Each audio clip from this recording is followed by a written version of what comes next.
என்ன ஒரு வருத்தம் இருக்குது. இவ்வளவு பேசிய மகன்களுக்கு, இவ்வளவு போராடிய பிள்ளைகளுக்கு, இவ்வளவு உண்மை நேர்மையுமா, இவ்வளவு மாற்று அரசியலை, தூய அரசியலை எடுத்து வைக்கிற பிள்ளைகளுக்கு நீங்கள் இன்னொரு 10 லட்சத்தை வாக்கை போட்டு விழுக்காடு கொடுத்துருக்கூடாதா அப்படின்னு ஒரு வருத்தம் இருக்குது. அவ்வளோதான்.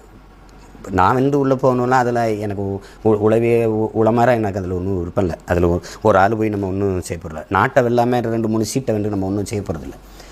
ஆனாலும் போயிருக்கலாம். மக்களின் குரலாக, ஒட்டுமொத்த தமிழ் சமூகத்தின் குரலாக நாம் உள்ளே பேசியிருந்திருக்கலாம். அது வாய்ப்பு வரல. அது அது அது நம்முடைய தோல்வி இல்லை, அது மக்களின் தோல்வி தான். அதுக்கு ஒன்றும் நீங்கள் கவலைப்பட வேண்டியதில்லை. ஆனால் என் பிள்ளைகளுடைய உழைப்பு அசாத்தியமானது. நான் எதிர்பார்த்தேன், நான் வென்றுவேன், 5-6 பேர் நம்ம உள்ளே போயிடலாம் அப்படின்னு நான் நினச்சேன். தம்பி இசை மதிவாணன் எல்லாருக்கும் வெற்றி வாய்ப்பை நான் கணித்தேன். அது நடக்கலை. அதனால் ஒன்றும் இல்லை. நம்ம போய் இன்றைக்கி இல்லைன்னா நாளைக்கு போகிறோம், அவ்வளோதான். ஆனாலும் உங்கள் உழைப்பு அசாத்தியமானது. என் பிள்ளைகள், என் உடன் பிறந்தார்கள், என் உறவுகள் பெரும்பாடு பட்டீர்கள்ங்கிறதுல நான் ரொம்ப மகிழ்வோடு அதை பகிர்ந்துக்கிறேன். இன்னும் கவலைப்படாதீங்க. இன்னும் 10 ஆண்டுகள் கூட நம்ம போராடுவோம். ஆனால் உறுதியாக வெல்லுவோம். அதில் எந்த மாற்றம் உங்களுக்கு வேண்டியதில்லை. எந்த காலத்திலையும் தமிழ் மீதும், என் தாயின் மீதும், என் தலைவன் பிரபாகரன் மீதும் ஆணையிட்டு சொல்லிட்டு தடம் பெறல மாட்டோம். தன்னலத்திற்காக சமரசங்களை செய்ய மாட்டோம். எவருக்காகவும் எதுக்காகவும் பதவிக்காக, அற்ப பணத்திற்காக போயிட்டு சமரசம் செஞ்சுட்டு செய்ய மாட்டோம். அதில் வந்து எந்த சமரசமும் எங்களுக்கு இல்லை, நமக்கு இல்லை. நம்ம அதை செய்ய போகிறது இல்லை. நமக்கு அப்படி ஒரு வெற்றி தேவையும் இல்லை. நம்ம முழுக்க மக்களை நம்புகிறோம். 100 விழுக்காடு நம்புகிறோம். மக்கள் நம்மளை நம்புகிற வரை ஐயா குணங்குடி கனிபா அவர்கள் வந்து அவர் விடுதலைக்காக நான் போராடினேன். அவர் விடுதலை பெற்று வந்த பிறகு என்னை வீட்டில் வந்து சந்தித்து ஒரு வார்த்தை சொன்னாங்க. மக்களை நம்பி நில்லுங்க, மக்கள் நம்பும்படி நில்லுங்க. இந்த வார்த்தை எனக்கு சொன்னாங்க. இன்னும் என் காதுகளில் கேட்குது. மக்களை நம்பி நில்லுங்க, மக்கள் நம்பும்படி நில்லுங்க. மக்களை நம்பி நிற்கிறோம், மக்கள் நம்பும்படி நிற்கிறோம். மக்கள் என்னைக்கு நம்புகிறாங்களோ அன்றைக்கி நமக்கு வெற்றி வரும். அது வரைக்கும் துணிஞ்சு நாம் போராடிட்டு இருப்போம். தலைவர் நமக்கு கற்பிச்சிருக்காங்க, வரலாறு நமக்கு வழிகாட்டுது, சத்தியம் நமக்கு சான்றாக இருக்கிறது.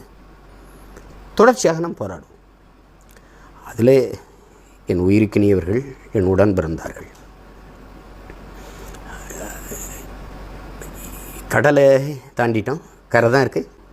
புரட்சியாளர் அண்ணல் அம்பேத்கர் சொல்றார் பாருங்க, நீ எந்த நோக்கத்தை கொண்டிருக்கிறியோ அதில் அசைக்க முடியாத நம்பிக்கை கொண்டு இருடாங்கிறார்.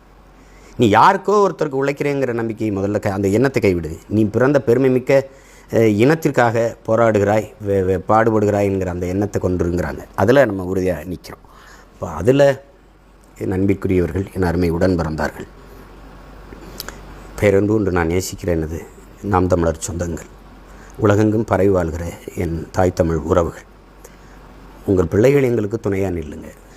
கடந்த கால தேர்தலை விட என்னை கஷ்டப்படாமல் நீங்கள் பார்த்துக்கிட்டாங்க. பிள்ளைகளுக்கு கட்டுத்தொகை போடுறது, கொஞ்சம் செலவுகள், அதெல்லாம் பார்த்துக்கிட்டாங்க.